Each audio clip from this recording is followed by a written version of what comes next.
15h, Clélie Mathias. Bienvenue sur Europe 1. Si vous nous rejoignez, c'est la suite d'Europe 1 Info avec les grands entretiens politiques. Dans une demi-heure, je recevrai Arnaud Péricard, porte-parole du parti Horizon, maire de Saint-Germain-en-Laye. Mais tout d'abord, c'est Alexander Nikolic, député européen, porte-parole du Rassemblement national, qui est en studio. Bonjour. Bonjour à vous et bonjour aux auditeurs.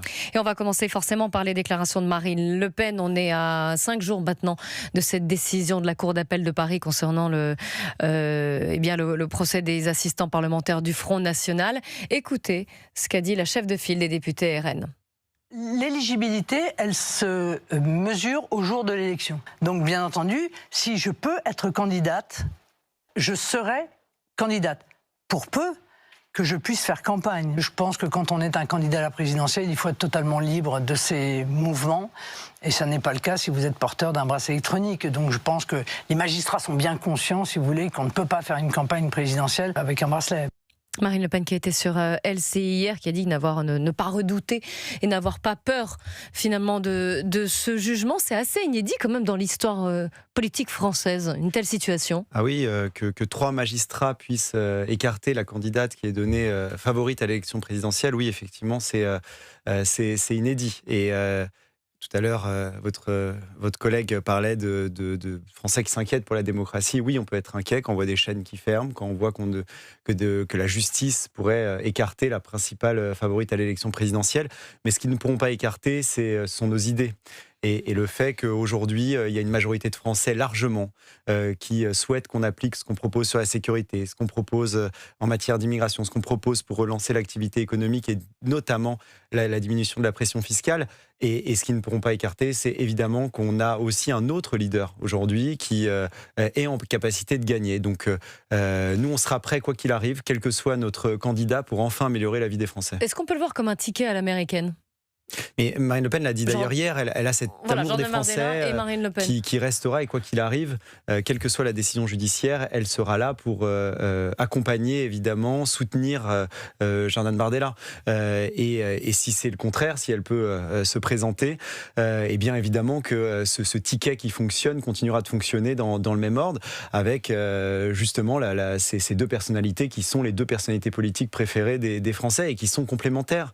Les 2 apportent des choses qui peuvent être parfois un peu différentes, et c'est ce qui fait aujourd'hui qu'on est aussi haut, en plus de ces idées qui sont, comme je le disais, largement majoritaires dans l'opinion. Alexander Nikolic, Marine Le Pen qui a mis quand même un peu de pression, qui a mis les juges face à leurs responsabilités hier. Elle a rappelé des évidences, là, l'extrait que vous venez de diffuser sur le bracelet. C'est assez évident que si on la confine chez elle avec un bracelet électronique et si elle n'a pas le droit de sortir pour faire campagne, il est difficile qu'elle soit candidate. Enfin, on n'a jamais vu une candidate qui ne peut pas se rendre sur des marchés, qui peut-être ne pourra pas se rendre sur des plateaux télé. Enfin, c'est évident qu'elle ne peut pas se présenter dans ces conditions. Donc, on a la possibilité d'avoir un candidat qui, lui, pourrait faire campagne le cas échéant. Mais il s'agit, je pense, d'une véritable injustice d'écarter la principale candidate, celle que les Français attendent, et c'est une responsabilité pour ces 3 magistrats qui est, comme vous le disiez en introduction, qui est inédite. Mais Alexander Nikolic, s'il y a condamnation, admettons le mardi prochain, vous disiez, elle l'a dit elle-même, elle n'a pas peur, et vous disiez mais les idées vont continuer. Mais toutefois, est-ce qu'une condamnation ne va pas être un boulet au pied pour faire campagne ? Mais si dans le cas où elle serait écartée de la possibilité d'être candidate. Même si c'est Jordan Bardella qui mène la campagne. Non, parce que les Français ont bien compris aujourd'hui qu'il y a des enjeux pour changer leur vie au quotidien, que ce serait une rupture positive majeure dans l'histoire de la France contemporaine. Si vraiment on change de politique avec une justice qui là était de plus en plus laxiste et qui ne le sera plus avec les peines planchées, les peines minimales, toute la réflexion qu'on a autour de ça et des mesures très claires sur l'immigration où on voit des records du nombre d'entrées légales et illégale d'année en année, là aussi évidemment ce serait une rupture sur la baisse enfin de la fiscalité qui n'a fait qu'augmenter depuis 40 ans dans notre pays. Sur tous ces enjeux-là qui concernent la vie des gens, évidemment que c'est ce qui fera la différence et c'est crucial dans le choix aujourd'hui qu'ils vont faire. Et ils auront l'opportunité enfin que leurs idées soient appliquées, qu'elles soient portées par Marine Le Pen, Jordan Bardella, mais en plus les 2, et vous le dites tout à l'heure, vous me posiez la question, mais les 2 restent à un niveau de popularité très élevé parce que les Français ont compris aussi politique, qu'il n'y a pas eu d'enrichissement personnel. Donc ça ne peut pas qu'il n'y a détourner eu des électeurs, c'est ce que vous dites. S'il y a des affaires judiciaires et une je ne suis une pas condamnation. complotiste, je crois aux enquêtes d'opinion, mais je crois surtout à notre capacité de défendre ces idées-là. Et je pense que, vous savez, Eleanor Roosevelt disait les petits esprits parlent des gens, les esprits moyens des événements, les grands esprits des idées. Moi, je pense que les Français ont un grand esprit et ont envie enfin qu'on applique des idées qui vont dans leur sens et qu'ils souhaitent voir appliquer, même parfois depuis des années, mais ils ont été trahis par beaucoup de gens qui ont été élus et qui ont fait le contraire de ce qu'ils avaient promis. Alors, ce n'est pas le seul ennui judiciaire, puisque Jordan Bardella aussi est soupçonné d'emploi fictif, de dépenses irrégulières en lien avec Bruxelles. Il y a eu différentes perquisitions qui ont été menées ces derniers jours, que ce soit à Paris ou même dans d'autres pays européens.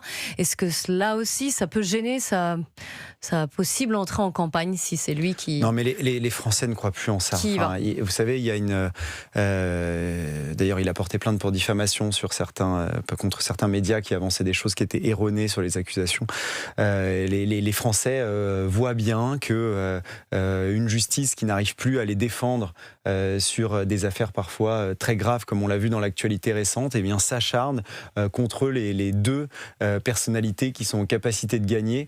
Et ils ont ce sentiment d'injustice. D'ailleurs, il y a une rupture de confiance. Vous avez 80% des Français aujourd'hui qui n'ont plus confiance en la justice. Donc, vous y voyez un acharnement.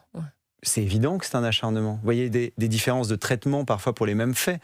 Marine Le Pen l'a d'ailleurs rappelé hier dans l'émission qu'elle a pu faire avec Darius Rochemin sur LCI. Vous avez pour les mêmes faits des condamnations qui n'ont rien à voir avec François Bayrou, et même pour Jean-Luc Mélenchon pour les mêmes faits, il semblerait que les poursuites soient abandonnées. Donc vous voyez qu'il y a une inéquité. Mais encore une fois, et depuis le début de cette émission, je parle vraiment et j'essaie de revenir sur ce qui concerne la vie des Français. Je ne veux pas qu'on s'apitoie sur notre sort. Les Français voient bien qu'il y a cet acharnement.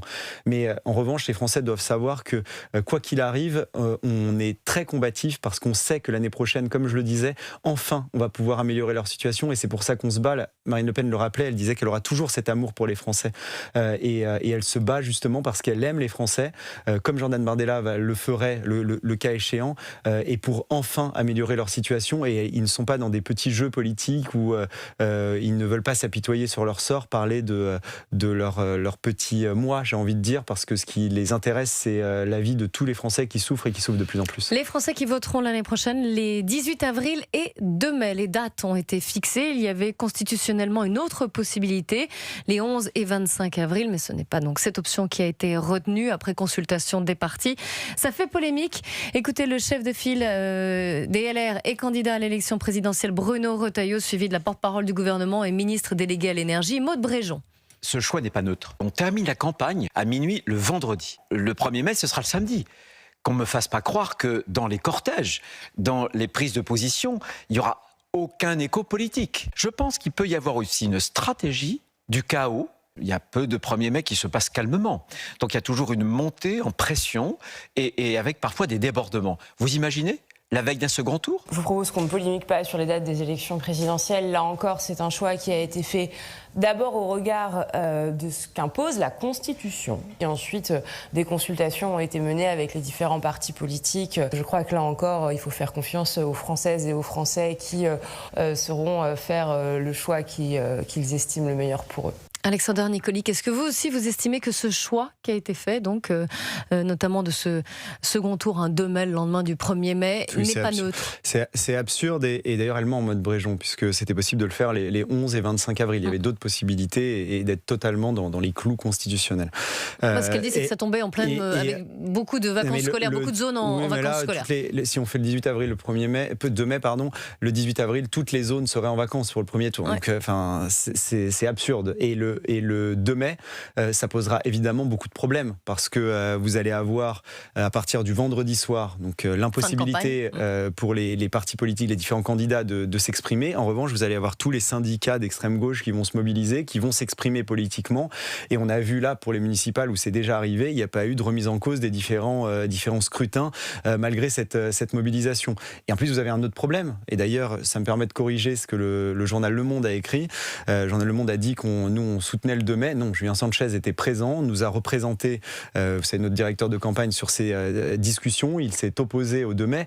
Et pour vous dire à quel point ils sont amateurs, Julien Sanchez leur a dit, mais est-ce que vous avez pu réfléchir au coût que ça va représenter? Parce que c'est la veille des scrutins qu'il y a l'organisation du scrutin, la mise en place. Et donc là, ça aura lieu le 1er mai. Et donc les salariés vont devoir être payés 2 fois plus. Et parfois même selon les accords avec les différents, dans les différentes collectivités, c'est parfois 3 fois plus.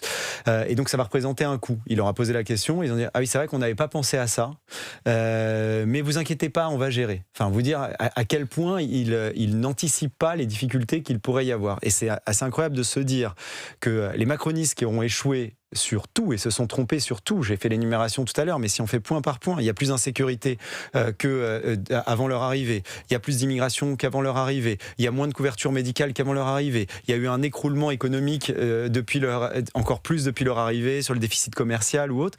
Eh bien, ils auront réussi à se tromper, même sur le choix de leur date de départ. Ça en dit long sur cet échec collectif. Mais est-ce que ça peut vraiment vous désavantager s'il y a une élection qui se tient le 2 mai? Enfin, non, il y aura d'ailleurs, parce que maintenant c'est fait. Là, ce que je vous disais, que cette élection ait lieu le 2 mai. Nous, on est des gens sérieux. Mais vous êtes donné favori dans les sondages. On parle du coût, je parlais du coût que ça pourrait représenter pour les collectivités qui ne l'anticipent pas. Oui, mais vous ne pensez pas qu'au coût, j'imagine. Cette rupture d'équité, parce que des syndicats vont pouvoir s'exprimer la veille du scrutin. Et donc c'est absurde de faire ça le lendemain. On n'évoque même pas l'outre-mer, où là, ça aura lieu carrément le 1er mai. Et donc ça va présenter des difficultés d'organisation. Et donc ils n'y ont pas pensé non plus apparemment.